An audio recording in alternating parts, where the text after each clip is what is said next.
প্রিয় ভাইয়েরা, আমি বলেছিলাম যে একদল খেয়ে গিয়েছে আর একদল খাওয়ার জন্য রেডি হয়ে আছে। তো কোনো দল এটা নিয়ে কোনো কথা বলল না। আপনারা এটাকে নিজের গায়ে যে মাখালেন, এটা ঠিক হয়নি। আর এই জাতীয় বার্তা যখন আমরা দেই, তখন যদি আপনি বলেন যে পারলে রাজনীতিতে আসেন, পারলে দল করে দেখান, এটা হইল? তো যশোরের প্রোগ্রামের এক ভিডিওর পেছনে আমাদের কিছু দিনী ভাইরা 6 বছর আগের এক অডিও ব্যাকগ্রাউন্ডে জুড়ে দিয়ে বিভ্রান্তি ছড়ানোর জন্য সোশ্যাল মিডিয়াতে ছড়িয়ে দিয়েছে। তো তাদের প্রতিও আমাদের কোনো রাগ নাই, ক্ষোভ নাই। তারা হয়তো দিনই তাকাদা থেকেই করেছে। বিশাল মাঠ, আমি তো বাংলাদেশের অলমোস্ট অধিকাংশ জেলায় গিয়েছি। এই এমসি কলেজের ময়দানের মতো মাঠ আমার চোখে আর পড়ে নাই বাংলাদেশ।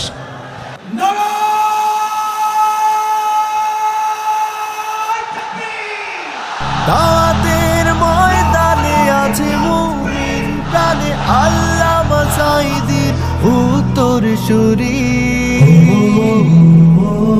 আজ হারি আজ হারি আজ হারি মিজানুর রহমান আজ হারি।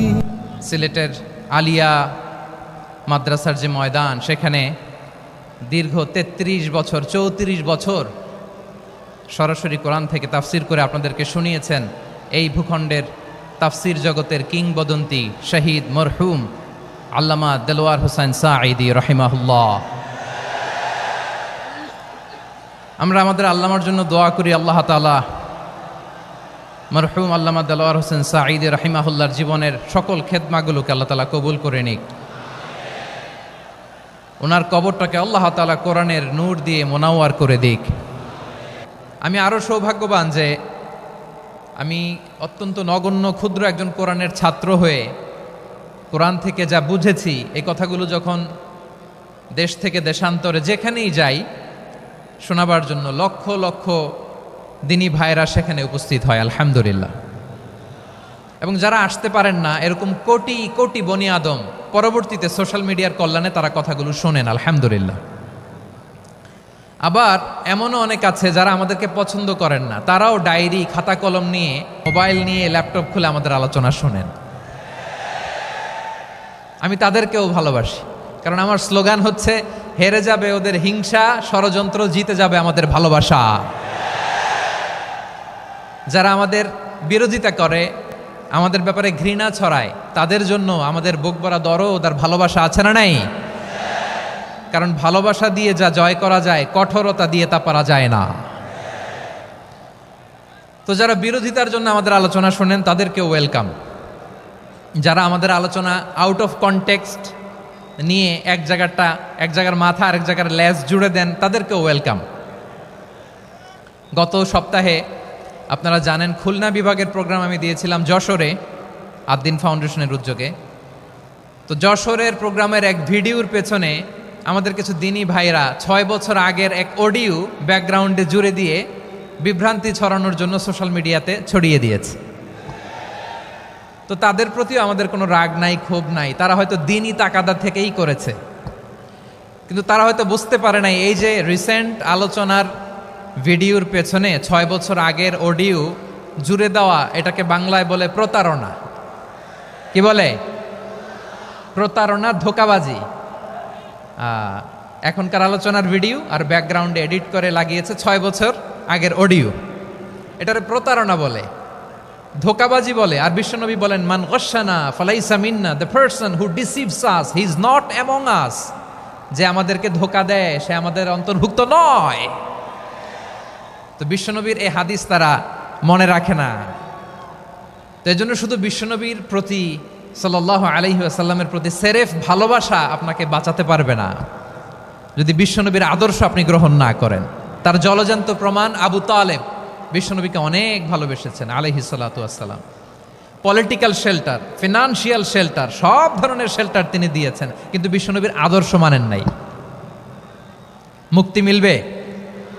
হ্যাঁ, আওয়াজ করে বলেন, আবু তালেবের কি মুক্তি মিলবে? তাহলে সেরেফ ভালোবাসা আপনাকে বাঁচাতে পারবে। ভালোবাসার পাশাপাশি বিশ্বনবীর আদর্শকে মেনে নেওয়ার দরকার আছে না নাই?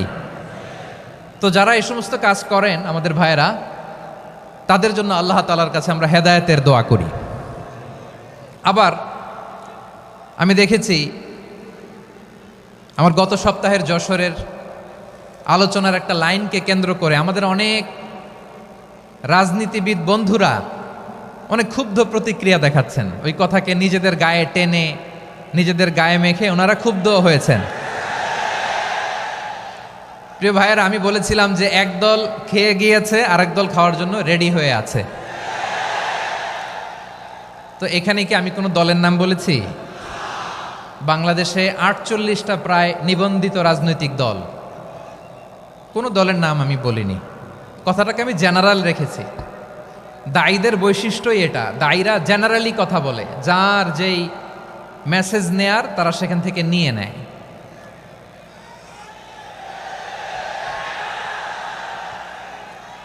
তো কোনো দল এটা নিয়ে কোনো কথা বলল না, আপনারা এটাকে নিজের গায়ে যে মাখালেন এটা ঠিক হয়নি। আমি বলবো যে এটা খুবই অনভিপ্রেত হয়েছে। কোনো দলকে টার্গেট করে বা কোনো দলের পক্ষে আমরা কখনো কথা বলি না। আমরা কোরআনের পক্ষে কথা বলি, ইসলামের পক্ষে কথা বলি, ঠিক কিনা বলেন? সো একটা জেনারেল কথাকে যদি আমার রাজনীতিবিদ বন্ধুরা নিজেদের গায়ে মাখেন, ক্ষুব্ধ প্রতিক্রিয়া জানান, এতে করে সাধারণ জনগণের কাছে একটা নেগেটিভ মেসেজ যাবে ওনাদের ব্যাপারে। এটা হোক আমরা চাই না। এদেশের যত এই যে আমার ভাইয়েরা, এই যে তো আমার প্রিয় রাজনীতিবিদ বন্ধুদের আমি বলবো, কথাটা ছিল ভেরি জেনারেল, এটা নিজেদের গায়ে মাখানোর কোনো দরকার নাই। আমরা এই যে এক্সিস্টিং যে রাজনৈতিক চর্চা, এটা থেকে আমরা বেরিয়ে আসতে চাই। আমরা চাই না এদেশে চাঁদাবাজি, দখলবাজি থাক, ঠিক কিনা বলেন? এদেশে কোনো দুর্নীতি থাক, টেন্ডারবাজি থাক, এগুলো আমরা চাই। আই হেট পলিটিক্স একটা জেনারেশন আছে, এই বেশিরভাগ জেনজি অফ সিলেট, এরা আই হেট পলিটিক্স জেনারেশন, এরা পলিটিক্সকে পছন্দ করে না। তো কেন করে না, এর দায়ভার আমাদের আছে না নাই? আছে। এবং আমরা দেখেছি ক্ষমতার পালাবদল যখন হয়, এক সরকার যায় আরেক সরকার আসে, তখন দুর্নীতির ফিরিস্তি আমরা জানতে পারি, এর আগে জানতে পারি না। প্রতিটা দলের ভেতরেই আমরা এই বাজে চর্চাটা দেখেছি। সো এখন আমাদেরকে শুধরে নেওয়ার সময় এসেছে। এটা এই সুন্দর সময়, নতুন প্রভাতের বাংলাদেশ, নতুন ভোরের বাংলাদেশ, এই সময় আমরা কাদা ছোড়াছুড়ি যেন না করি। আমাদের শপথ নেওয়ার সময় এসেছে। প্রতিটি দল, নিবন্ধিত 48টি, সবগুলো দলের এখন শপথ নেওয়া উচিত যে আমরা কোনোদিন আর চাঁদাবাজি করব না, টেন্ডারবাজি করব না, দখলবাজি করব না। আমরা সবসময় দেশের পক্ষে থাকব, সবসময় দেশের পক্ষে থাকব। সেই কথাগুলো ছিল ভেরি জেনারেল। যে কথাগুলো আমরা জেনারেলি বলি, এগুলো জেনারেলি আপনারা নেবেন। আমার রাজনীতিবিদ বন্ধুদের কাছে এটাই আমার কামনা। আর এই জাতীয় বার্তা যখন আমরা দেই, তখন যদি আপনি বলেন যে পারলে রাজনীতিতে আসেন, পারলে দল করে দেখান, এটা হইল? আমি কি এরকম কোনো কথা বলেছি? না। আমি একজন মুফাসসিরে কোরআন, আমি একজন আলেম, এর বাইরেও আমার সবচেয়ে বড় পরিচয় আম আ সিটিজেন অফ বাংলাদেশ। আমি বাংলাদেশের একজন সাধারণ নাগরিক। আমার দেশের যে কোনো সমস্যা, যে কোনো ইনকনসিস্টেন্সি, অসঙ্গতি নিয়ে মত প্রকাশের স্বাধীনতা আমার আছে না নাই?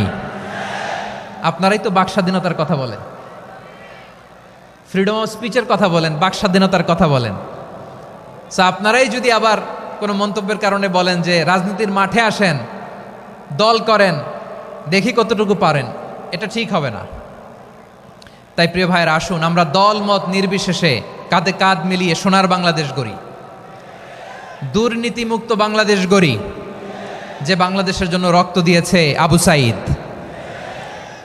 যে নতুন ভোরের বাংলাদেশের জন্য রক্ত দিয়েছে মুগ্ধরা, যে নতুন বাংলাদেশের জন্য রক্ত ঝরিয়েছে 24-এর যে গণ অভ্যুত্থানের প্রত্যেকটি শহীদার। আওয়াজ করে বলেন ঠিক কিনা? আল্লাহ তাআলা আমার দেশকে তুমি নিরাপদ করো, শান্তিময় করো। আমরা যেন স্বাধীন সার্বভৌম বাংলাদেশে মাথা উঁচু করে বিশ্ব দরবারে দাঁড়াতে পারি। আল্লাহ তুমি তৌফিক দান করো। আওয়াজ করে সবাই পড়ে আমিন।